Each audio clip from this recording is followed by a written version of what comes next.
1 Samuel chapter 3. And the boy Samuel ministered to the Lord before Eli. Now in those days the word of the Lord was rare, and visions were scarce. And at that time Eli, whose eyesight had grown so dim that he could not see, was lying in his room. Before the lamp of God had gone out, Samuel was lying down in the temple of the Lord, where the ark of God was located. Then the Lord called to Samuel, and he answered, "Here I am." He ran to Eli and said, "Here I am, for you have called me." "I did not call," Eli replied. "Go back and lie down." So he went and lay down. Once again the Lord called, "Samuel." So Samuel got up, went to Eli, and said, "Here I am, for you have called me." "My son, I did not call," Eli replied. "Go back and lie down." Now Samuel did not yet know the Lord, because the word of the Lord had not yet been revealed to him.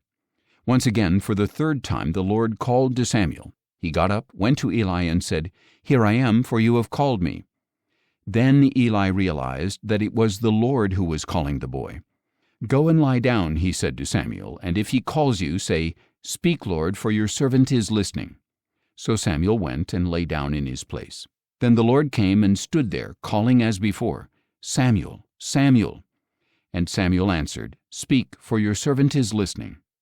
Then the Lord said to Samuel, "I am about to do something in Israel at which the ears of all who hear it will tingle. On that day I will carry out against Eli everything I have spoken about his family from beginning to end. I told him that I would judge his house forever for the iniquity of which he knows, because his sons blasphemed God, and he did not restrain them.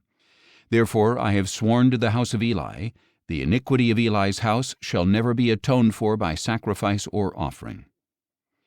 Samuel lay down until the morning. Then he opened the doors of the house of the Lord. He was afraid to tell Eli the vision, but Eli called to him and said, "Samuel, my son." "Here I am," answered Samuel.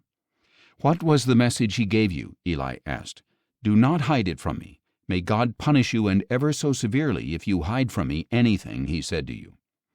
So Samuel told him everything, and did not hide a thing from him. "He is the Lord," replied Eli. "Let him do what is good in his eyes." And Samuel grew, and the Lord was with him, and he let none of Samuel's words fall to the ground. So all Israel from Dan to Beersheba knew that Samuel was confirmed as a prophet of the Lord. And the Lord continued to appear at Shiloh, because there he revealed himself to Samuel by his word.